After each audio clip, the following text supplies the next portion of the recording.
like video, share video and subscribe our channel.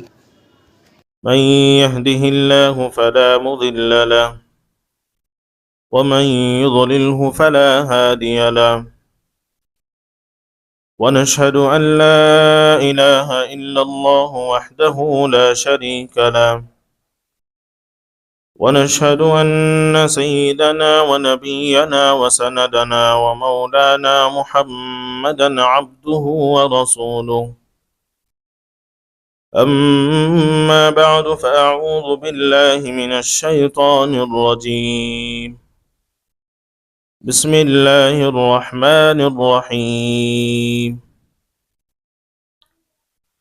شهر رمضان الذي أنزل فيه القرآن هدى للناس وبينات من الهدى والفرقان وقال في مقام آخر إنا أنزلناه في ليلة القدر وما أدراك ما ليلة القدر ليلة القدر خير من 1000 شهر صدق الله العظيم وقال النبي صلى الله عليه وسلم من صام رمضان إيمانا واحتسابا غفر له ما تقدم من ذنبه أو كما قال عليه الصلاة والتسليم اللهم صل على محمد في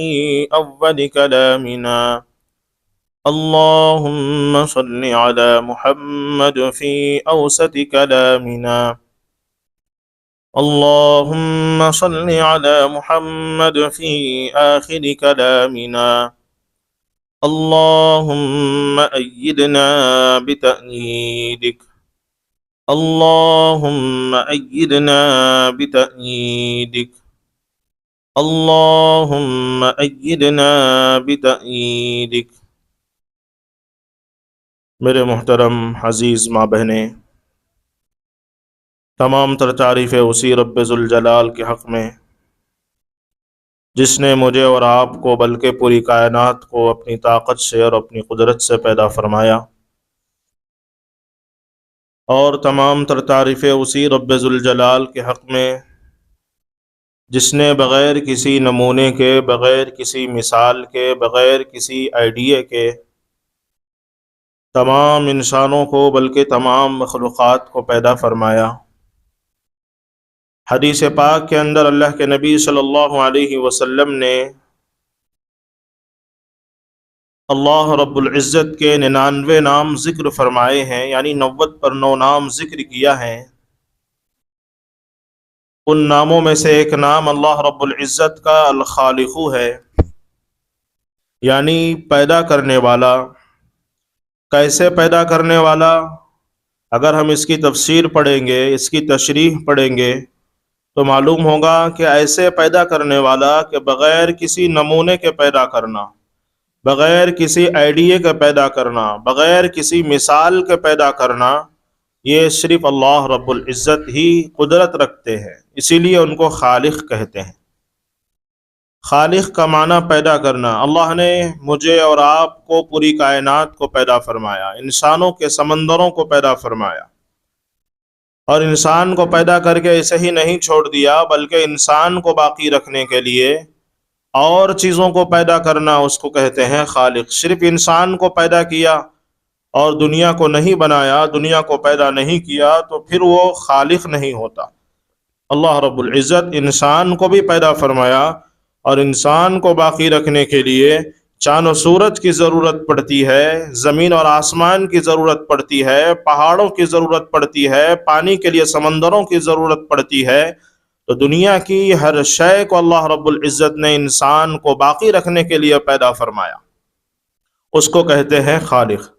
بلکہ یہیں پر بات ختم نہیں ہوتی، انسان کو پیدا کرنا، پھر انسان کو باقی رکھنے کے لیے روزی روٹی کا انتظام کرنا، پھر اللہ رب العزت اپنی ذات کے اندر یہیں پر خالقیت کی صفت کو ختم نہیں کرتے، بلکہ علماء لکھتے ہیں کہ انسان کو موت دینا، انسان کو تو پیدا کر دیا لیکن انسان کو ختم کرنے کی طاقت نہیں رکھتے تو پھر وہ خالق نہیں ہوتا۔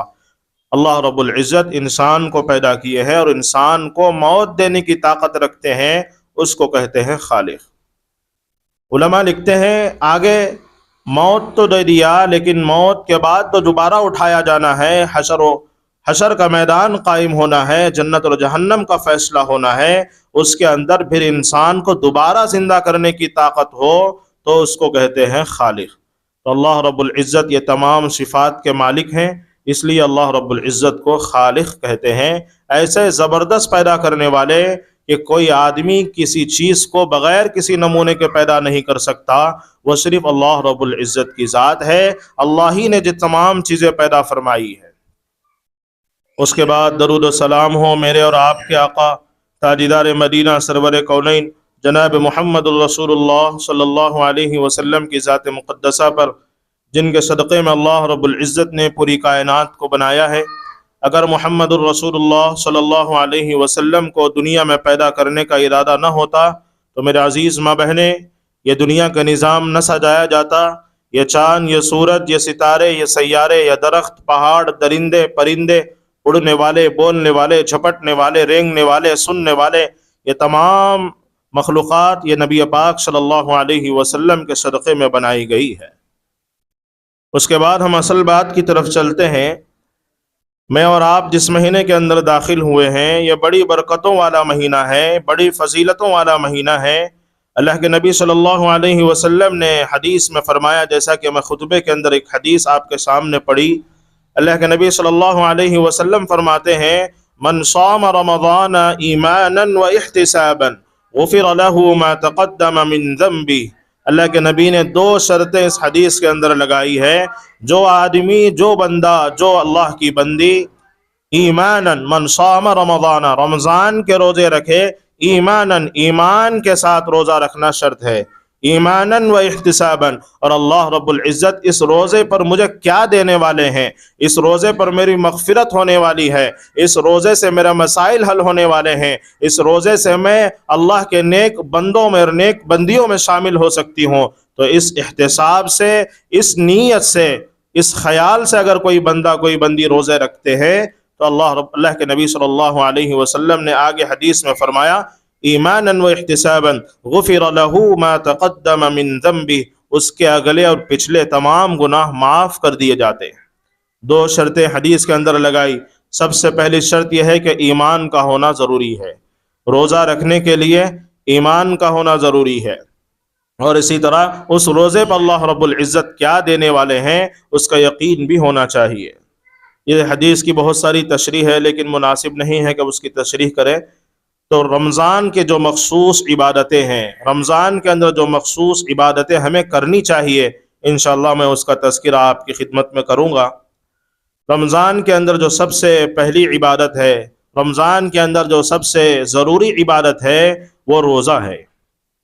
یہ رمضان کے اندر روزہ رکھنے کے لیے ہی اللہ رب العزت یہ رمضان ہمیں عطا فرمایا ہے، لیکن آج موجودہ زمانے میں یہ دیکھنے کو ملتا ہے کہ ہر گھر کے اندر کوئی نہ کوئی روزہ چھوڑ رہا ہے۔ مردوں میں بھی روزہ چھوڑنے والے موجود ہیں، عورتوں میں بھی روزہ چھوڑنے والے موجود ہیں، بڑے عمر کے لوگوں میں بھی روزہ چھوڑنے والے موجود ہیں۔ ہر گھر کے اندر کوئی نہ کوئی فرد، کوئی نہ کوئی اللہ کی بندی ایسی ملتی ہے کہ وہ روزے سے دور ہے، حالانکہ ان کی زندگی میں رمضان المبارک کا مہینہ آیا ہے، بڑی برکتوں والا مہینہ آیا ہے، لیکن وہ روزے سے نہیں ہے۔ میرے عزیز ماں بہنیں، سب سے پہلے ذہن میں یہ بات یہ رکھے کہ یہ جو رمضان کا روزہ ہے یہ فرض روزہ ہے۔ روزے کی 8 قسمیں ہیں، روزے کی 8 قسمیں ہیں۔ ان 8 قسموں میں سب سے پہلی قسم اور سب سے پاورفل جو روزے کی قسم ہے وہ رمضان کے روزوں کی قسم ہے۔ رمضان کا روزہ یہ فرض معین ہے، ہر حال میں اللہ کے بندے کو اور اللہ کی بندی کو روزہ رکھنا ضروری ہے۔ اگر بالغ ہے، مسلمان ہے، آزاد ہے، یہ تمام شرائط اس کے اندر پائے جاتے ہیں تو میرے عزیز ماں بہنیں ہر حال میں روزہ رکھنا ضروری ہے۔ تو رمضان کی سب سے پہلی مخصوص عبادت یہ ہے کہ روزہ رکھا جائے اور پورے مہینے کے روزے رکھا جائے۔ ایسا نہیں کہ 15 دن روزہ رکھ لیے، 20 دن روزہ رکھ لیے، بعد میں اس روزوں کو چھٹی کر دی، افطار کر دیا، ایسا نہیں، بلکہ چاند دیکھنے سے لے کر چاند دیکھنے تک، پھر چاند دکھنے تک ہمیں چاہیے کہ روزے کے اندر اپنے پورے مہینے کو گزارے۔ اب اس کے اندر کچھ مسائل ہیں۔ آج جو ہمارا بیان ہو رہا ہے یہ مکمل مسائل پر بیان ہو رہا ہے، اس لیے کہ آپ حضرات دین کی بات بارہا سنتے رہتے ہیں، نماز کی، روزے کی، زکوٰۃ کی، تمام باتیں آپ فضیلتیں سنتے ہیں، لیکن آج ہم آپ کو مسائل سنائیں گے، آپ کو مسائل سے آگاہ کریں گے، تاکہ مسائل صرف علماء بتائیں گے۔ فضائل ہر آدمی بتا سکتا ہے لیکن مسائل ہر آدمی نہیں بتا سکتا، اس لیے ہم نے سوچا جب بھی یہاں پر بیان ہوتا ہے تقریباً یہاں پر مسائل بیان کیے جاتے ہیں، اس لیے ہم نے بھی ارادہ کیا کہ آپ کی خدمت میں بیان نہیں بلکہ مسائل بیان کیا جائے، فضیلت نہیں بلکہ مسائل بیان کیا جائے، تاکہ ہر ہماری ماں بہن ان مسائل پر عمل کر کے عبادتوں کو مکمل کر سکے۔ تو روزے کے اندر جو مخصوص عبادت ہے اس کے اندر بھی کچھ مسائل ہیں۔ روزہ اگر کوئی رکھتے ہیں، اگر روزہ توڑنے کی نوبت آ جاتی ہے یا روزہ چھوڑنے کی نوبت آ جاتی ہے، جیسا کہ قدرتی نظام ہے، اللہ رب العزت نے انسان کو بنایا ہے، اسی انسان میں سے اللہ نے عورتوں کو بھی بنایا ہے، اور اللہ رب العزت نے ایک ایسا نظام چلایا ہے عورتوں کے اندر سے، یعنی انسانوں کو پیدا کرنے کا جو نظام اللہ نے بنایا ہے، یا اللہ کی خالقیت کا مظہر ہے، اللہ کی خالقیت کا اظہار ہے۔ تو اللہ رب العزت جو ہے ان انسانوں میں سے بعض انسانوں کو یعنی عورتوں کو کچھ ایسے مسائل پیدا کر دیتے ہیں کہ وہ عورتیں مخصوص ایام میں روزہ نہیں رکھ سکتی، مخصوص ایام میں روزہ نہیں رکھ سکتی۔ کسی خاتون کو اللہ رب العزت 3 دن کی ایسی مہلت دیتے ہیں کہ وہ روزہ نہ رکھے، کسی خاتون کو اللہ رب العزت اپنی قدرت نظام سے 5 دن کی مہلت دیتے ہیں، کسی خاتون کو اللہ رب العزت 7 دن کی مہلت دیتے ہیں۔ یہ اللہ رب العزت اسی طریقے سے پوری دنیا چلا رہے ہیں، ہر خطے کو، ہر ملک کو اسی طرح چلا رہے ہیں، نظام چل رہا ہے۔ لیکن یہاں پر ایک بات سمجھنے کی ہے، اگر جو عورت، اگر جو خاتون 3 دن، 5 دن یا 7 دن یا مکمل 10 دن روزہ نہیں رکھے ہیں تو ان کا روزہ معاف نہیں ہے، ان کا روزہ معاف نہیں ہے۔ رمضان ختم ہونے کے بعد جو روزے ہمارے رمضان کے اندر چھوٹے ہیں، جو فرض روزے ہمارے رمضان کے اندر چھوٹے ہیں، وہ رمضان کے بعد ان روزوں کی قضا ضروری ہے، ان روزوں کی قضا ضروری ہے۔ بڑے بڑے دیندار گھرانوں میں دیکھنے کا موقع ملتا ہے، بڑے بڑے دیندار گھرانوں میں جو اپنے آپ کو بڑے دیندار سمجھتے ہیں، ایسے روزے چھوڑ دیتے ہیں، ایسے روزے چھوڑ دیتے ہیں۔ اور مرد حضرات بھی ایسے مسائل ان عورتوں کو نہیں بتاتے، اپنے گھر والیوں کو نہیں بتاتے، اپنے بہنوں کو نہیں بتاتے۔ میرے عزیز ماں بہنیں، یہ سب سے پہلا فرض جو آپ کی زندگی کے اندر روزے سے تعلق رکھتا ہے، وہ روزہ کسی قدرتی نظام کے ذریعے سے چھوٹتا ہے۔ اللہ رب العزت یہ قدرت چلائے ہیں، قدرتی نظام کے ذریعے سے کسی کے روزے، کسی خاتون کے 3 چھوٹتے ہیں، کسی خاتون کے 5 یا کسی خاتون کے 7 یا مکمل 10 چھوٹتے ہیں۔ تو میرے عزیز ماں بہنیں، آپ کے لیے ضروری ہے کہ رمضان ختم ہونے کے بعد وہ روزے کتنے چھوٹے ہیں ان پورے مکمل روزوں کی قضا ضروری ہے۔ اسی وقت آپ کے پورے رمضان کے روزے مکمل ہوں گے جب آپ ان روزوں کی قضا کریں گے۔ اگر آپ نے قضا نہیں کی، رمضان کے ختم ہونے کے بعد آپ نے وہ 3، 5 یا 7، 10 روزے نہیں رکھے، تو یاد رکھیے اللہ کے نبی صلی اللہ علیہ وسلم نے حدیث پاک کے اندر ارشاد فرمایا، جس کے راوی حضرت ابو ہریرہ رضی اللہ عنہ ہے، فرماتے ہیں اللہ کے نبی صلی اللہ علیہ وسلم نے ارشاد فرمایا، جو بندہ، جو بندی رمضان کا مہینہ پائے اور رمضان کے مہینے کا 1 روزہ افطار کر دے، یعنی 1 روزہ اس کا چھوٹ جائے رمضان کے اندر، رمضان جانے کے بعد پوری عمر روزہ رکھے، پھر بھی اس روزے کی برکت کو حاصل نہیں کر سکتا۔ ایسے مبارک مہینہ، ایسے مبارک روزے اللہ رب العزت نے ہمیں عطا فرمائے ہیں۔ تو ان مسائل پر غور و فکر کیا جائے، اپنے مسجد کے امام سے مسائل معلوم کیا جائے، اپنے شوہر کے ذریعے سے، اپنے بھائیوں کے ذریعے سے ان سے مسائل معلوم کر کے اپنے روزوں کو مکمل کرے۔ ایسا نہیں کہ 20 روزے رکھ لیے، 10 روزے ہمارے چھوٹ گئے قدرتی نظام کے ذریعے سے، رمضان کے بعد ہم نے اس کو لائٹ لے لیا، رمضان کے بعد اس کی طرف توجہ نہیں دیا۔ میرے عزیز ماں بہنیں، 10 روزے چھوڑنے کے گنہگار ہوں گے ہمارے نام اعمال میں لکھا جائے گا کہ یہ فلاں بندی، فلاں بندہ یہ 10 روزے چھوڑ دیا ہے۔ اس لیے اس سے بچنا ہمارے لیے سب سے ضروری ہے۔ یہ سب سے پہلی چیز تھی، سب سے پہلی مخصوص عبادت تھی جو رمضان کے اندر کرنے کی ہے، وہ روزہ مکمل رکھنا ہے۔ دوسری عبادت ہے تراویح کا پڑھنا۔ رمضان کی مخصوص عبادت تراویح کا پڑھنا۔ اب اس کے اندر بعض جگہوں پر 10 دن کی تراویح ہوتی ہے، بعض جگہوں پر 3 دن کی تراویح ہوتی ہے، بعض جگہوں پر 1 مہینے کی تراویح ہوتی ہے۔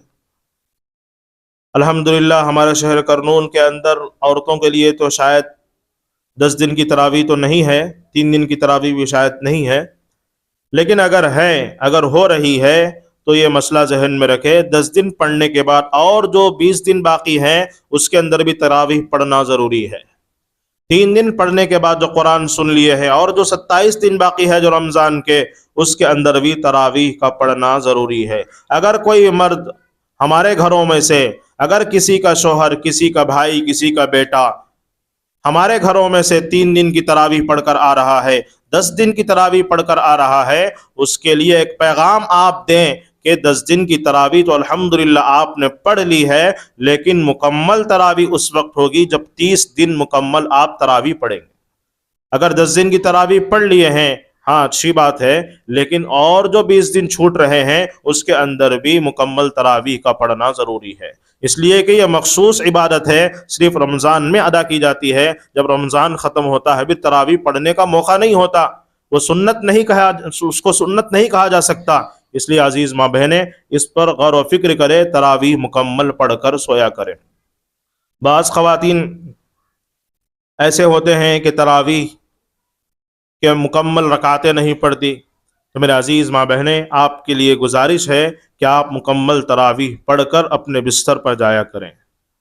اور تراویح پڑھنے سے پہلے بھی اور بہت سارے مسائل اس کے اندر ہیں۔ آپ بچوں کو اٹھاتی ہیں، بچے پیشاب وغیرہ کر لیتے ہیں اپنے کپڑوں پر، تو اس کا کیا حکم ہے، اس کے کیا مسائل ہیں؟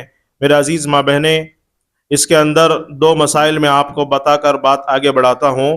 سب سے پہلا مسئلہ یہ ہے کہ اگر جن کا پیشاب ہمارے کپڑوں پر پڑا ہے، بچوں کا، چھوٹے بچوں کا، اگر وہ لڑکا ہے تو اس کا پیشاب کے اندر گرمی ہوتی ہے، اگر لڑکی ہے تو اس کے پیشاب کے اندر سردی ہوتی ہے، اس لیے کہ عورت کے اندر سردی اللہ نے رکھی ہے، اس کے اندر چکنا پن ہوتا ہے۔ علماء نے یہاں تک مسائل بیان فرمائے ہیں، اس لیے کپڑے پر جب پیشاب پڑتا ہے تو اچھی طرح سے اس کپڑے کو ملنا چاہیے۔ بعض عورتیں وہ ہوتی ہے کپڑے پر بچہ پیشاب کر دیا تو صرف کپڑے کو دھوتی ہے، لیکن کپڑے کے اندر تک وہ جو پیشاب اپنے جسم پر لگا ہوا ہے، چمڑی پر آ کر لگتا ہے، میرے عزیز ماں بہنیں اس چمڑی کو نہیں دھوتے، اس حصے کو نہیں دھوتے، جس کی وجہ سے ہماری نماز نہیں ہوتی، بلکہ ہمارا جو حصہ پیشاب پر لگا ہوا، پیشاب کی وجہ سے کچا ہو گیا ہے، گیلا ہو گیا ہے، اس حصے کا بھی دھونا ضروری ہے۔ اگر ہمارے حصے پر، ہمارے بدن کے حصے پر پیشاب کے قطرے، پیشاب نہیں پڑا ہے تو پھر صرف کپڑا دھو کر گزارا کیا جا سکتا ہے، اس پر نماز پڑھی جا سکتی ہے، لیکن کپڑے کے ساتھ ساتھ جسم پر بھی وہ پیشاب کے اثرات ظاہر ہو گئے ہیں، تو پیشاب کا گیلا پن ظاہر ہو گیا ہے، تو کپڑے کے ساتھ ساتھ اپنے بدن کے اس حصے کو بھی دھونا بہت ضروری ہے۔ تو اسی طرح نماز مکمل ادا کریں۔ تراویح کا پڑھنا ہر عورت کے لیے، ہر مرد کے لیے ضروری ہے۔ تیسری جو مخصوص عبادت ہے سحری کرنا، جو مخصوص عبادت ہے رمضان کی، سحری کرنا۔ سحری تو ہر آدمی کرتا ہے، سحری تو ہر عورت کرتی ہے، ہر خاتون کرتی ہے، پھر اس کو کیوں بیان کیا جا رہا ہے؟ سحری کے اندر بھی مسائل ہیں۔ اس کے اندر مسئلہ یہ ہے، الحمدللہ سحری تو ہم کرتے ہیں، لیکن سحری کب تک کرتے ہیں؟ وقت کے اندر بہت کم عورتیں، وقت کے اندر بہت کم مرد کرتے ہیں، وقت پار ہونے کے بعد بھی کھاتے رہتے ہیں، پیتے رہتے ہیں۔ اگر ان سے کہا جائے کہ وقت ہو گیا تو کہتے ہیں کہ ہمارے محلے کی مؤذن اذان نہیں دی اس لیے ہم کھا رہے ہیں۔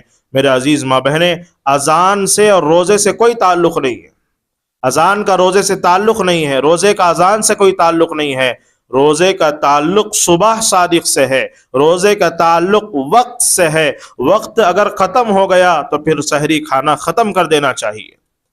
مثلا میں مثال دے کر سمجھاتا ہوں، اگر 5:30 بجے سحری کا وقت ہے، 5:30 بجے سحری ختم ہونے کا وقت ہے، تو اگر مؤذن ہماری مسجد کے اندر 5:30 پر اذان دے رہے ہیں، ہمارے مسجد کے اندر 5:30 پر اذان دے رہے ہیں، تو ہم کھانا کھا رہے ہیں، 5:30 پر بھی کھانا کھایا جا رہا ہے، مؤذن جب تک اذان نہیں دیتے ہم کھانا کھا رہے ہیں، پانی پی رہے ہیں، آخری چسکے کے نام پر، آخری گھونٹ کے نام پر تمام چیزیں ہو رہی ہے۔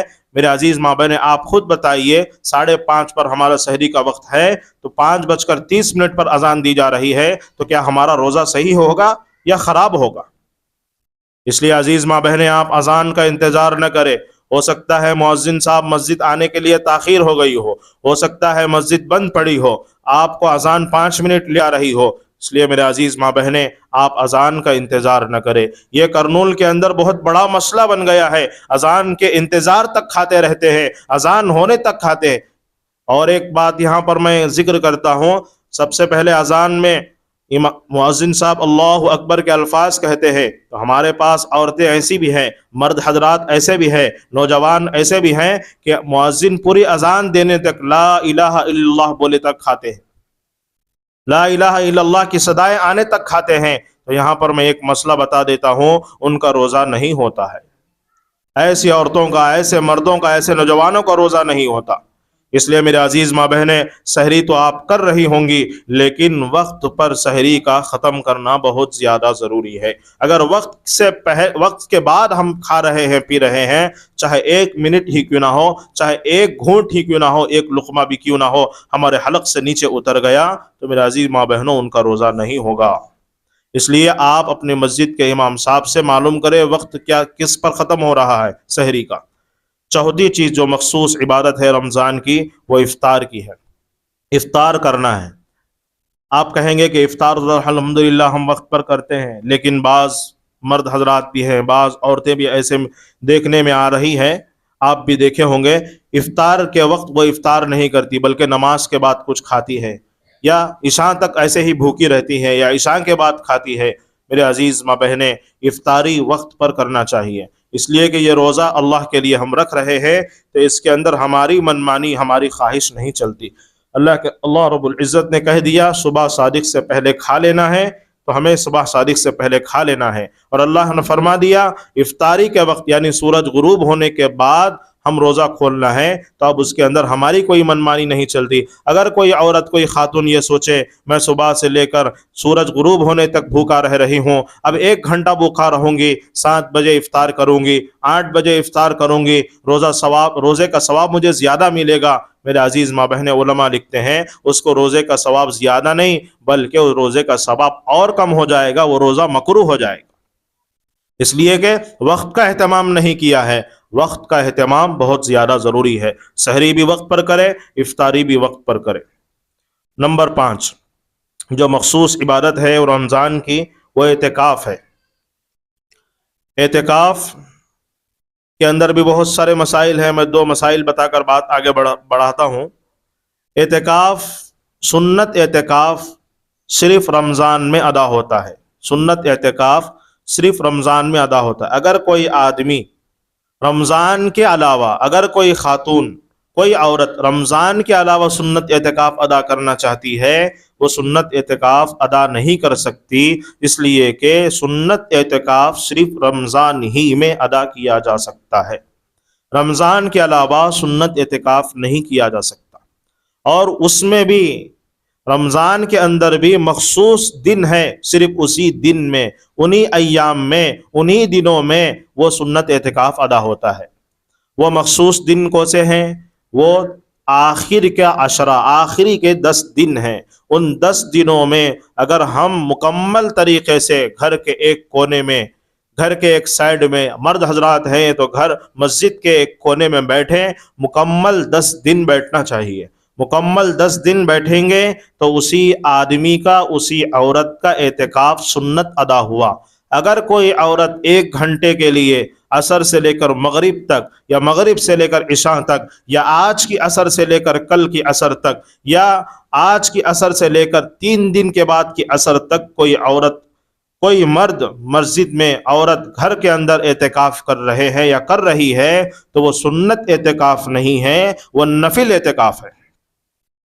آپ 9 دن بھی بیٹھ رہی ہیں تو وہ نفل اعتکاف ہے، آپ 9.5 دن بھی اعتکاف میں بیٹھ رہی ہیں تو وہ بھی سنت اعتکاف نہیں، وہ بھی نفل اعتکاف ہے۔ سنت اعتکاف ادا کرنے کے لیے مکمل 10 دن 10 راتیں بیٹھنا پڑے گا، اسی وقت ہمارا سنت اعتکاف ادا ہو سکتا ہے۔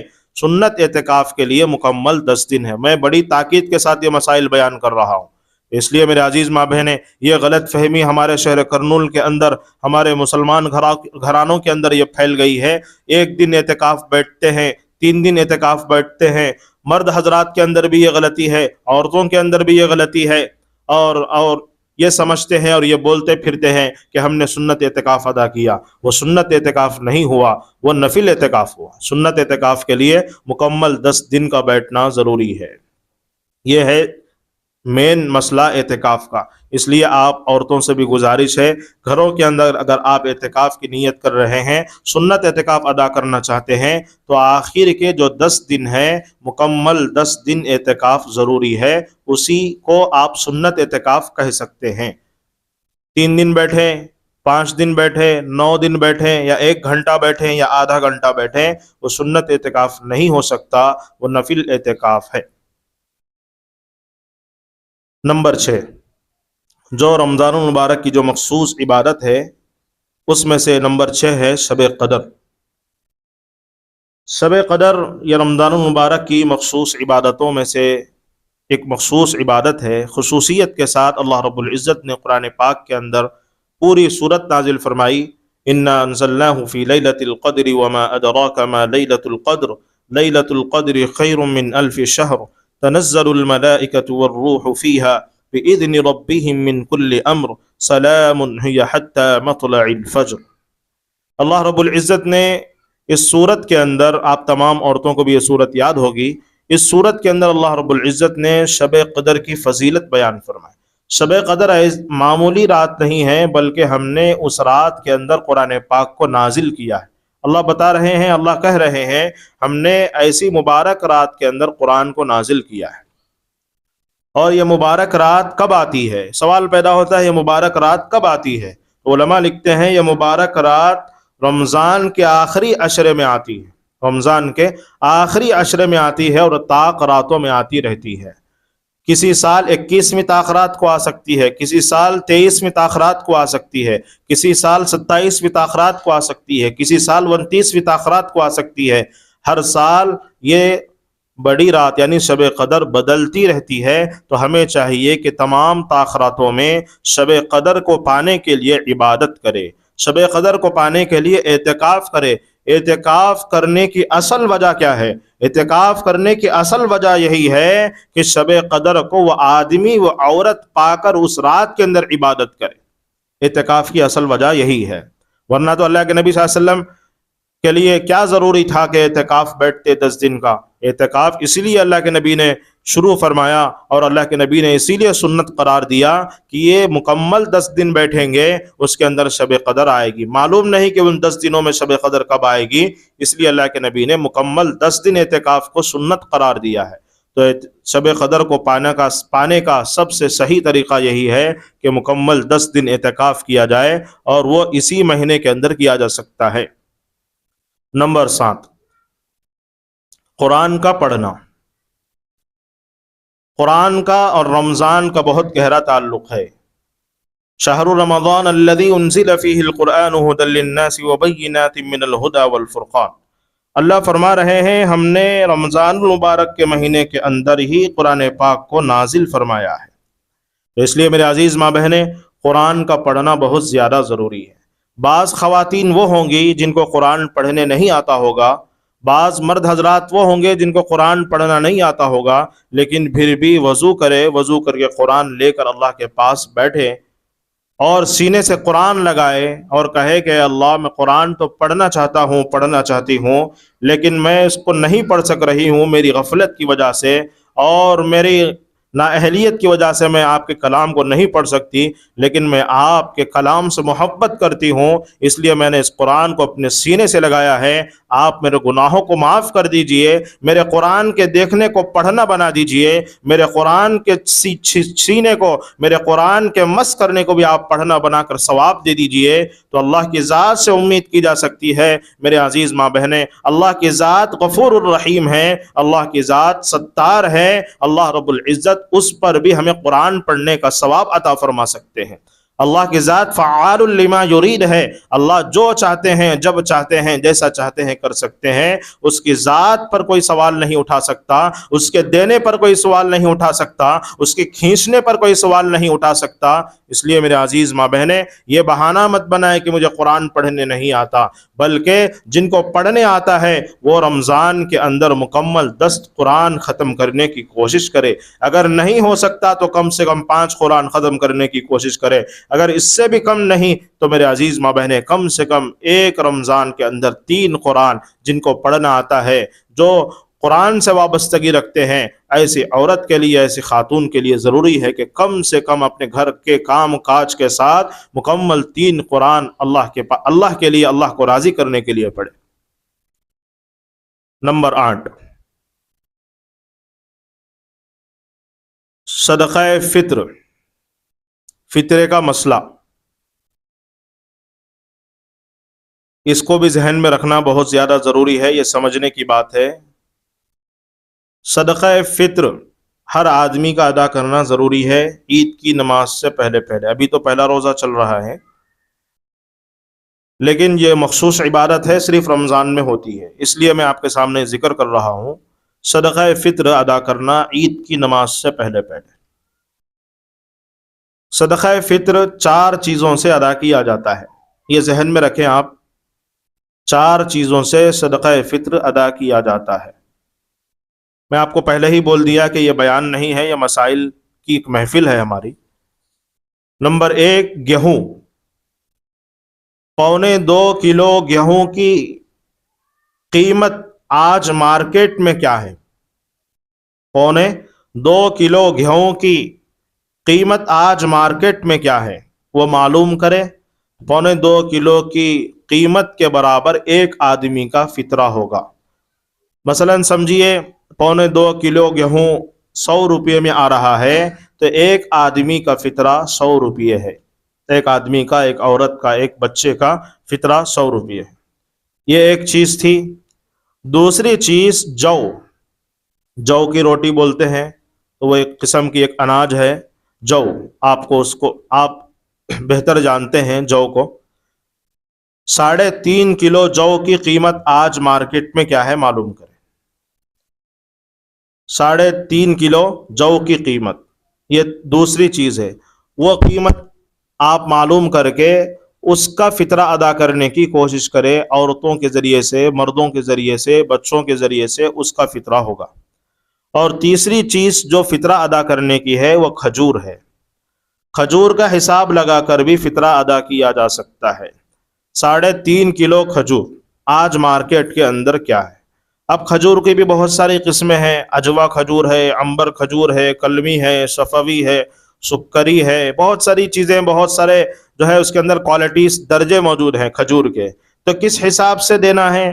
آپ کو اللہ نے جس حساب کا مالدار بنایا ہے، اس حساب سے، اس کوالٹی کو سامنے رکھتے ہوئے، اس درجے کو سامنے رکھتے ہوئے آپ کھجور کا حساب لگائے۔ مارکیٹ کے اندر 3.5 کلو کھجور کی قیمت کیا ہے؟ مثلا میں حساب ڈال کر آپ کو بتاتا ہوں۔ کھجور کی قیمت اگر آج مارکیٹ میں دیکھی جائے،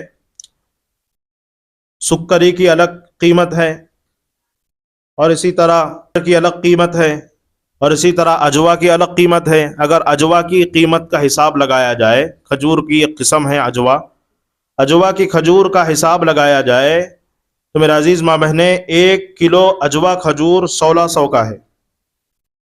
1 کلو کھجور 1600 کا ہے، یہ نارمل کوالٹی ہے۔ اور تھوڑا اچھی کوالٹی کا کھجور آپ کو چاہیے تو 1900 روپے ہے۔ 1900 روپے اچھے کوالٹی کا کھجور ہے۔ تو 3.5 کلو کھجور کتنا ہوگا؟ آپ حساب لگائیے۔ آپ کے پاس فون ہوگا، آپ اس کے اندر حساب لگائیے۔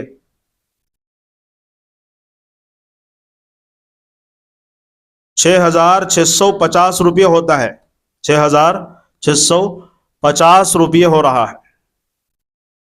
ایک آدمی کا فطرہ 6,600 روپے ہو رہا ہے۔ یہ ان لوگوں کے لیے ہے جو مالدار ہیں، ان عورتوں کے لیے ہے جو مال رکھتے ہیں، یہ ان عورتوں کے لیے ہے جو اپنے نام پر پلاٹس رکھتے ہیں، یہ ان عورتوں کے لیے ہے جو اپنے گلے میں بہت ہی زیادہ سونا چاندی رکھتے ہیں۔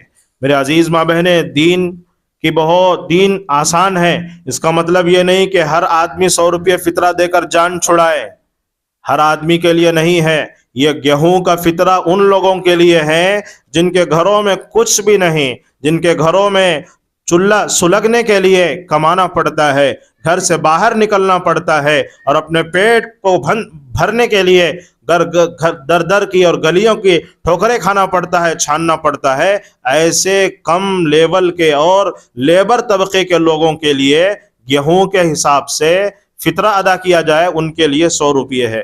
جو بڑے بڑے اپارٹمنٹ میں رہتے ہیں، جو بڑی بڑی مالدار ہیں، چاہے وہ عورتوں میں سے ہو، چاہے مردوں میں سے ہو، چاہے وہ کسی بھی قسم میں سے ہو، تو ایسے بڑے لوگوں کے لیے جو مالی حیثیت کے اعتبار سے بڑے درجے پر ہیں، تو ان کے لیے یہ فطرہ بنتا ہے۔ ان کا فطرہ ہے 6,650 روپے۔ اور بھی بہت ساری قسمیں ہیں کھجور کی، اگر اب ہم اس کا حساب لگائیں اور زیادہ قیمت بنتی ہے۔ اور چوتھی چیز ہے جس کے ذریعے سے نبی پاک صلی اللہ علیہ وسلم کے زمانے میں فطرہ دیتے تھے صحابہ، وہ کشمش ہے، زبیب جس کو عربی میں کہتے ہیں، ہمارے کرنول کی زبان میں اس کو منقع کہتے ہیں۔ منقع کا حساب لگا کر بھی فطرہ ادا کیا جا سکتا ہے۔ کیسے حساب لگائے؟ 3.5 کلو آج مارکیٹ کے اندر منقع کتنا ہے معلوم کرے، اس حساب سے 3.5 کلو کی قیمت جتنی ہوگی، اس آدمی کا فطرہ، اس عورت کا فطرہ اتنا ہوگا۔ یہ 4 کیٹیگریز، یہ 4 درجے اللہ کے نبی صلی اللہ علیہ وسلم نے حدیث پاک کے اندر ارشاد فرمایا ہے۔ بخاری شریف کی حدیث ہے، حضرت ابو سعید خدری رضی اللہ عنہ راوی حدیث ہے، فرماتے ہیں ہم صحابہ نبی پاک صلی اللہ علیہ وسلم کے زمانے میں گیہوں، جو، کھجور، کشمش یعنی منقع، ان 4 چیزوں سے صدقہ فطر ادا کیا کرتے تھے۔ 2 صحابہ کم درجے کے تھے مال کی حیثیت میں، وہ گیہوں کو سامنے رکھ کر فطرہ ادا کرتے۔ 2 صحابہ تھوڑا اور زیادتی ہوتی جن کے مال کے اندر، وہ جو کی قیمت لگا کر اپنا صدقہ فطر ادا کرتے، اور جس کی زندگی میں اور زیادہ اللہ رب العزت مال عطا کیا ہوتا تو وہ کھجور کی قیمت کو سامنے رکھتے ہوئے اپنا صدقہ فطر ادا کرتے، اللہ رب العزت اور زیادہ دیتا۔ تو کشمش کے ذریعے سے یعنی منقع کے ذریعے سے 3.5 کلو کا مارکیٹ سے ریٹ معلوم کر کے ہم صحابہ اس کے حساب سے ایک آدمی کا فطرہ دیا کرتے تھے۔ یہ حضرت ابو سعید خدری رضی اللہ عنہ فرماتے ہیں، اللہ کے نبی صلی اللہ علیہ وسلم کا معمول اور نبی کے زمانے کا معمول۔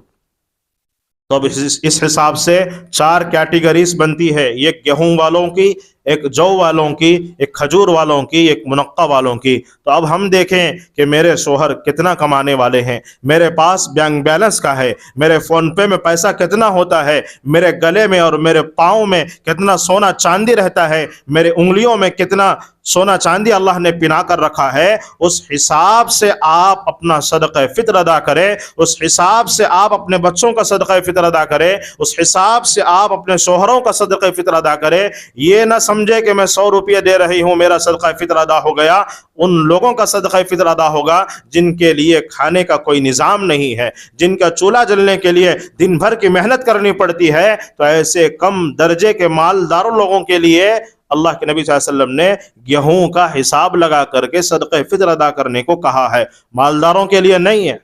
ویسے تو کرنول کے اندر بہت سارے بڑے بڑے مالدار ہیں، وہ بھی 100 روپے دے کر یہ سمجھ رہے ہیں کہ ہمارا صدقہ فطر ادا ہو گیا۔ میرے عزیز ماں بہنیں، بہت ساری عورتیں بھی ایسی ہیں جو صدقہ فطر کو صرف 100 روپے میں ادا کرنا چاہتی ہے، اپنے بچوں کے ذریعے سے بھی 100 روپے کا صدقہ فطر دینا چاہتی ہے۔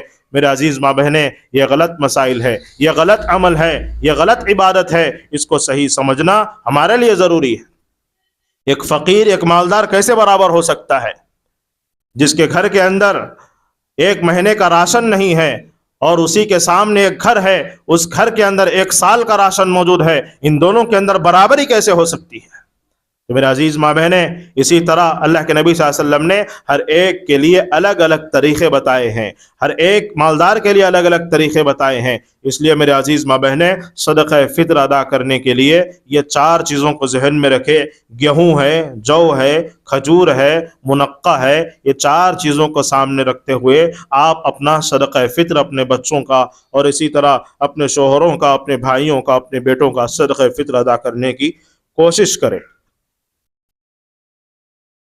اور ایک مسئلہ بتا کر میں بات ختم کرتا ہوں۔ بہت سارے حضرات ایسے ہیں اور بہت ساری عورتیں بھی ایسی ہیں اور بہت سارے مرد بھی ایسے ہیں، رمضان کے اندر روزہ نہیں رکھتے، اور اللہ نے ان کو مال دیا ہے تو یہ سمجھتے ہیں کہ روزے کا فدیہ ہم دے دیں گے، اب روزہ نہیں رکھیں گے۔ یہ بھی ایک کرنول کے اندر ایک بدعت چل رہی ہے، ایک رسم چل رہا ہے۔ کل ہی ہمارے خاندان سے ایک فون آیا، ہمارے چچا کی اہلیہ فون کرے، کہا کہ آپ کے چچا روزہ نہیں رکھتے، ہمارے خاص چچا روزہ نہیں رکھتے، فدیہ دینا چاہتے ہیں۔ روزے کا فدیہ کتنا ہوگا؟ پورے 30 روزوں کا فدیہ بولیے، ہم فدیہ دے دیں گے، پیسے دے کر جان چھڑائیں گے۔ مطلب اس کا یہ ہے، اس لیے کہ اللہ نے بہت سارے لوگوں کو مال دیا ہے تو وہ یہ سمجھتے ہیں کہ ہم مال کے ذریعے سے جو ہے رمضان کے اندر روزہ نہیں رکھیں گے، کسی مدرسے کو دے دیں گے، کسی خاتون کو دے دیں گے، روزہ نہیں رکھیں گے، یہ سمجھ رہے ہیں۔ یہاں پر ایک مسئلہ ذہن میں رکھیں، جتنا بھی بڑا مالدار ہو، چاہے مردوں میں ہو چاہے عورتوں میں ہو، ہر ایک کے لیے روزہ رکھنا ضروری ہے۔ ان لوگوں کے لیے فدیہ دینا جائز ہے، ان لوگوں کے لیے روزہ نہیں رکھنے کی اجازت ہے۔ ایسی لمبی بیماری میں کوئی عورت مبتلا ہے، ایسی لمبی بیماری میں کوئی مرد مبتلا ہے، ڈاکٹر نے جواب دے دیا ہے کہ یہ ایسی لمبی بیماری ہے کہ یہ آدمی مرنے تک ٹھیک نہیں ہو سکتا، تو اس آدمی کے لیے اجازت ہے کہ وہ اپنا مال کا حساب لگا کر اس روزوں کا فدیہ ادا کرے، روزوں کا فدیہ ادا کرے۔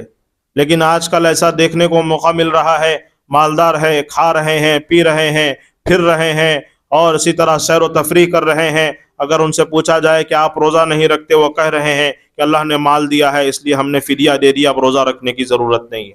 میرے عزیز دوستو، ایسے لوگوں کے لیے مسئلہ ہے ہی نہیں، اس کے لیے ضرور بھی ضرور روزہ رکھنا چاہیے، وہ آدمی و عورت ضرور بھی ضرور روزہ رکھنا چاہیے۔ ان لوگوں کے لیے فدیہ ادا کرنے کی اجازت ہے جو ایسی لمبی بیماری میں مبتلا ہے کہ وہ بیماری اب موت تک نہیں جائے گی، تو ان کی زندگی میں اگر رمضان آیا ہے تو وہ عورت وہ مرد پیسوں کے ذریعے سے ان رمضان کا فطرہ ادا کر سکتے ہیں، جس کو فدیہ کہتے ہیں، جس کو کیا کہتے ہیں؟ فدیہ کہتے ہیں۔ اب وہ فدیہ بھی کیسا ادا کرنا، جیسا میں ابھی بتایا، صدقہ فطر کسے کہتے ہیں؟ ایک دن کا صدقہ فطر اگر کھجور سے حساب لگایا جائے 6,650 روپے ہو رہے ہیں ایک روزے کا فطرہ۔ اگر اس کو 30 میں ضرب کریں گے، 30 ملائیں گے، 30 دن کے روزوں شامل کریں گے، تو میرے عزیز ماں بہنوں، مالدار اگر فدیہ دینا چاہے، روزہ نہیں رکھنا چاہ رہا ہے، بیماری کی وجہ سے ایسی لمبی بیماری میں مبتلا ہے، چاہے عورت ہے مرد ہے، تو اس کے پورے 30 روزوں کا جو فدیہ ہوگا کھجور کے حساب سے 1,90,000 پر 9,500 روپے ہوگا، 1,90,000 پر 9,500 روپے ہوگا۔ میرا پورا بیان سمجھداری سے سنیں گے تو سمجھ میں آئے گا، میں پورے مسائل بیان کر رہا ہوں آپ کی خدمت میں، فطرے کے اور اسی طرح صدقہ فطرے کے اور اسی طرح فدیے کے۔ ایک دن کا فدیہ کیسے طے کریں گے؟ فطرے سے طے کریں گے۔ ایک دن کا فطرہ کتنا ہے؟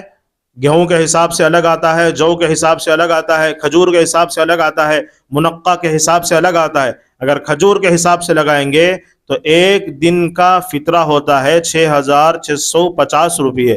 اب اس کے اندر ہم 30 دن ملائیں گے، اس لیے کہ 30 روزے ہوتے ہیں، پورا مہینہ ہوتا ہے، تو وہ مالدار آدمی بیماری میں مبتلا ہے، وہ مالدار خاتون بیماری میں مبتلا ہے، وہ روزہ نہیں رکھ سک رہی ہے، تو اس کے لیے یہی مسئلہ ہے کہ وہ پورے 30 دن کا فطرہ ادا کرے، اس کو فدیہ کہتے ہیں، عربی کے اندر اس کو فدیہ کہتے ہیں۔ اس کا مکمل اماؤنٹ کتنا ہوگا اس عورت کا, اس مرد کا؟ 1,90,000 پر 9,500 روپیہ ہوگا. یہ کھجور کے حساب سے. کشمش کے حساب سے الگ ہوگا, گیہوں کے حساب سے الگ ہوگا, جو کے حساب سے الگ ہوگا. وہ مالدار ہے خاتون تو اس کا الگ حساب ہے, غریب ہے اس کا الگ حساب ہے, مسکین ہے اس کا الگ حساب ہے. الگ الگ کیٹیگریز ہے. مال کے اندر جس طرح اونچ نیچ ہوتی جائے گی, اسی طرح صدقہ فطر کے ادا کرنے اور اسی طرح فدیے کے ادا کرنے میں بھی اونچ نیچ ہوتی جائے گی. یہ مسائل آپ کو ایک مرتبہ سننے سے سمجھ میں نہیں آئیں گے, لیکن میں اس لیے بتا رہا ہوں کہ آپ جو بھی عمل کرنے جا رہے ہیں, جو بھی فدیہ دینے جا رہے ہیں, جو بھی صدقہ فطر ادا کرنا آگے ہے, یہ تمام مسائل آپ اپنے علماء سے معلوم کریں, اپنی مسجد کے امام سے معلوم کریں. تو اس لیے میرے عزیز ماں بہنوں, یہ مسائل کا معلوم کرنا ہر ایک کے لیے ضروری ہے. یہ وہی مسائل ہے جو رمضان کے اندر پیش آتے ہیں. یہاں پر ایک مسئلہ میں اور آپ کی خدمت میں رکھ کر بات ختم کرتا ہوں. جن پر زکوٰۃ واجب ہے, بہت سارے لوگ ہیں, عورتوں میں ہیں, مردوں میں ہیں, بڑے بڑے بزنس مین ہیں, بڑی بڑی دکانیں ان کی ہیں, ان پر زکوٰۃ واجب ہے. کیا کرتے ہیں؟ مثلا سمجھیے ہماری والدہ پر زکوٰۃ واجب ہے یا ہماری بہن پر زکوٰۃ واجب ہے. اب میری بہن کیا کریں گی؟ 20,000 ان کی زکوٰۃ آ رہی ہے. پورا مال کا حساب لگائے, جائیداد کا حساب لگا کر 20,000 روپے امام صاحب بتائے کہ آپ اپنے مال میں سے پورے ایک سال کی زکوٰۃ نکالنا ہے 20,000 روپے. اب میری بہن کو بتا دیا, میں بتاؤں گا 20,000 نکالنا ہے میری بہن کو. تب میری بہن کیا کرے گی؟ سیدھا جا کر دکان میں, ساڑیوں کے دکان میں 250 کی ایک ساڑی کے حساب سے 5,000 کے ساڑیاں لے کر آ جائیں گے. 5,000 کے ساڑیاں لے کر آئیں گے, 2-3 ہزار کا راشن لائیں گے, 8,000 روپے اس کے اندر خرچ کریں گے. اور بقیہ چیزیں بچی ہیں, بقیہ رقم بچی ہے. ان کو مسئلہ بتایا گیا تھا 20,000 آپ زکوٰۃ ادا کرنا ہے. ساڑیوں میں, راشن میں 10,000 لگا دیے تو اور 10,000 بچے ہوئے ہیں زکوٰۃ کے پیسے. اب ہم گھر میں لا کر رکھ لیتے ہیں. کوئی مانگنے آتی ہے عورت, کوئی مانگنے آتا ہے مرد, تو اس کو جو ہے ساڑی اٹھا کر دے دیتے ہیں. کس کے نام پر دیتے ہیں؟ زکوٰۃ کے نام پر دے دیتے ہیں. جو عورت ہمارے پاس مانگنے آئی ہے, جو پھٹے اور پرانے برقعے میں آئی ہے, آپ تھوڑا اس کا برقع اٹھا کر دیکھیے, اس کے گلے میں بھی 50,000 کی چین ہوگی. آپ اس کے پاؤں کو دیکھیے, اس کے پاؤں میں بھی پازیب ہوگی, وہ بھی 50,000 سے کم نہیں ہوگی. وہ خود زکوٰۃ ادا کر سکتی ہے. ایسے مہینے کے اندر ایسی عورتیں باہر نکلتی ہے, ایسے مرد باہر نکلتے ہیں کہ ہمارے مالوں کو لے کر جائیں. لیکن اللہ کے نبی نے فرمایا زکوٰۃ اسی کی ادا ہوگی جو صحیح جگہ پر لگائے گا. زکوٰۃ اسی عورت کی ادا ہوگی, اسی مرد کی ادا ہوگی جو صحیح جگہ پر زکوٰۃ کی رقم ادا کرے. تو ہماری بہن لے کر آ گئی ہے 10,000 کی چیزیں لے کر آ گئی, حالانکہ 20,000 اسے بانٹنا چاہیے تھا. 20,000 اسے اللہ کے راستے میں اللہ کو راضی کرنے کے لیے زکوٰۃ نکالنی تھی, لیکن 10,000 بانٹ رہی ہے اور 10,000 خود رکھ لے رہی ہے, اور پوچھنے پر بتا رہی ہے کہ میں الحمدللہ 20,000 روپے بانٹ دی, 20,000 روپے بانٹ دی, زکوٰۃ کی رقم میں نے نکال دی. یہاں پر 2 غلطیاں ہو رہی. ایک تو مکمل رقم ادا نہیں کیا 20,000. دوسری غلطی یہ ہے کہ وہ جو جس کو رقم دے رہی ہیں, جس کو ساڑی وغیرہ دے رہی ہے, جس کو راشن دے رہی ہے, جس کو ہم دے رہے ہیں, کیا وہ لینے کا مستحق ہے یا نہیں ہے؟ لینے کا مستحق ہے. جس عورت کو ہم دے رہے ہیں کیا اس کے پاس سونا ہے, چاندی ہے, کیا ہو رہا ہے؟ اس لیے میرے عزیز ماں بہنوں, یہ زکوٰۃ کے مسائل بہت باریک مسائل ہے. آپ اپنے امام صاحب سے یا کسی عالم دین سے رابطے میں رہ کر یہ مسائل معلوم کر کے اپنی سونے کی اور چاندی کی اور مال کی زکوٰۃ ادا کرنے کی کوشش کریں. یہ بالکل لطیف مسائل ہے, باریک مسائل ہے, ہر ایک کی الگ الگ مسائل ہوتے ہیں. ایک بات بتا کر میں بات ختم کرتا ہوں. گزشتہ 2 سال پہلے ہماری خاص خالہ نے فون کیا, کھڑگپور میں رہتی ہیں.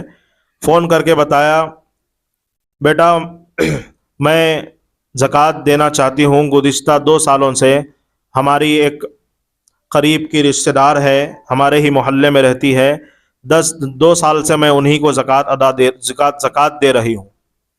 ان کے شوہر نہیں ہے، وہ بیوہ ہے، ان کے شوہر نہیں ہے، بیوہ ہے، زکوٰۃ دے رہی ہوں۔ اب ذہن میں آیا کہ مسئلہ تمہار سے پوچھ لوں، تو میں ان سے سوال کیا کہ اے خالہ، ہماری خالہ، آپ جس کو سونا زکوٰۃ دے رہی ہے، اپنی رقم دے رہی ہے، چاہے 20,000 ہو، 10,000 ہو، جس کو دے رہی ہے، کیا ان کے پاس سونا چاندی ہے؟ ہماری خالہ نے کہا ان کے پاس سونا 8 تولے ہے، سونا 8 تولے ہے۔ میں پوچھا پھر 8 تولے سونا ہے تو وہ عورت خود زکوٰۃ دینے کے مستحق ہے؟ نہیں، ان کے شوہر نہیں، شوہر نہیں، بچے نہیں، ہاتھا نہیں، پوا نہیں، یہ چیزیں نہیں چلتی، یہ چیزیں زکوٰۃ لینے اور زکوٰۃ دینے میں نہیں چلتی۔ بیٹا نہیں ہے، کمانے والا نہیں ہے، شوہر کا انتقال ہو گیا ہے، ہاتھ نہیں ہے، پاؤں نہیں ہے، یہ چیزیں نہیں چلتی۔ شریعت نے جو چیز بتائی ہے اسی پر عمل کرنا ضروری ہے۔ اس کے پاس سونا ہے، چاندی ہے، میں اپنی خالہ سے کہا کہ تمہاری 2 سال کی زکوٰۃ بیکار گئی، اب یہ سال پورے 3 سال کی زکوٰۃ نکالو خاموشی کے ساتھ، خاموشی کے ساتھ 3 سال کی زکوٰۃ نکالنا، 2 سال کی زکوٰۃ تمہاری ادا نہیں ہوئی۔ تو ہماری خالہ بولے 2 سال سے ہم 20 ہزار روپے ان کو دے رہے، اس سال ہماری زکوٰۃ 30,000 ہو رہی ہے، 2 سال ہمیں 20 ہزار ادا کرے ان کو۔ تو میں بولا وہ 20 40، یہ 30، 70,000 روپے پورے مکمل اس سال ادا کرنا ہے۔ اس لیے کہ زکوٰۃ جہاں پر دینا ہے آپ نے وہاں نہیں دیا، شوہر نہیں ہے، زکوٰۃ نہیں دے سکتے۔ دیکھنا چاہیے کہ اس عورت کے پاس کیا ہے، اس کے پاس مال کتنا ہے، اس کے پاس سونا کتنا ہے، چاندی کتنی ہے، یہ تمام چیزیں دیکھ کر دینا چاہیے، اس لیے کہ وہ خود دینے والی ہے۔ تو اس لیے تمام عورتوں سے گزارش ہے، یہ مسائل بہت لطیف ہے، بہت باریک ہے، ہر ایرے غیرے کو آپ اپنا مال اٹھا کر مت دیجئے، آپ تحقیق کر کے اپنا مال دیجئے۔ سونا چاندی آپ پہن رہی ہیں، اس کو پاک و صاف کرنے کے لیے زکوٰۃ کا ادا کرنا ضروری ہے۔ زکوٰۃ صحیح مصرف میں خرچ کرے، اپنے علماء سے معلوم کرے۔ السلام علیکم ورحمۃ اللہ وبرکاتہ، وآخر دعوانا ان الحمد للہ رب العالمین۔ درود شریف پڑھ لیں۔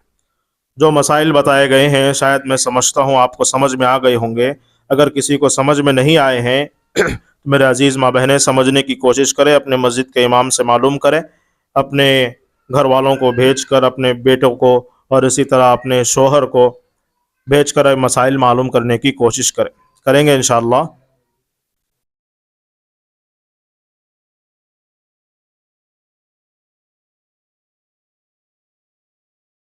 اللهم لك الحمد لك الشكر يا الله، اللهم صل على سيدنا شفيعنا حبيبنا نبينا مولانا محمد وبارك وسلم۔